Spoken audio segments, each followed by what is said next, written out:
सामने देखिए, यहाँ तक बात समझ में आ गई थी? Yes ma'am. यहाँ पर देखिए इन दोनों को इक्वल मान लेते हैं, मतलब इसकी वैल्यू को बहुत ही ज़्यादा नेग्लिजिबल मानते हैं, तो ये दोनों आपस में इक्वल हो गए तो क्रॉस हो गए। बात समझ में आई? तो बच गया क्या आपके पास में x बच गया। तो x की वैल्यू इनडायरेक्टली यदि हमने कैलकुलेट की है, कितनी की है, 1.8 इंटू 10 की पावर माइनस का 5। हमने वहाँ काट दिया, हाँ, इसे हमने काट दिया है। तो आपके पास में क्या आ गई, x की वैल्यू आ गई। तो x की वैल्यू कितनी आई, रीड कीजिए, 1.8 इंटू 10 की पावर माइनस 5। लिखिए। तो x की वैल्यू कितनी आ गई, 1.8 into 10 raise to power minus का 5। ऊपर का मिटा दूँ? Yes ma'am.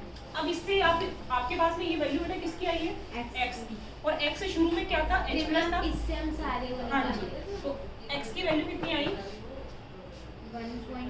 1.8 इंटू 10 की पावर माइनस का 5। और x की कॉन्सेंट्रेशन किसके इक्वल है, h प्लस के इक्वल है ना। Yes ma'am.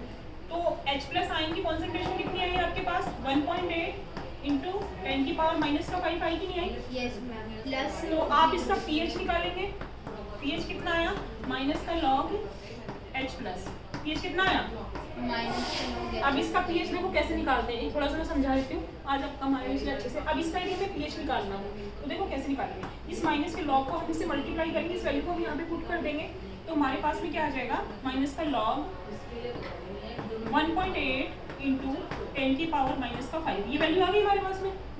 तो ये क्या आ गया, माइनस का log 1.8 प्लस में log 10 की पावर माइनस का 5। और बाहर, और यहाँ पे भी क्या आ जाएगा, माइनस आएगा ना, क्योंकि माइनस का साइन दोनों तरफ से मल्टीप्लाई है, तो साइन क्या आ जाएगा, माइनस का। कल मैंने आपको ये बताया था, जो पावर होती है वो उतना निकल जाता है। ये माइनस का 5 क्या आगे आ जाएगा, तो माइनस माइनस क्या हो जाएगा, प्लस हो जाएगा। तो log 10, तो ये तो प्लस 5 हो गया पूरा सॉल्व होकर के।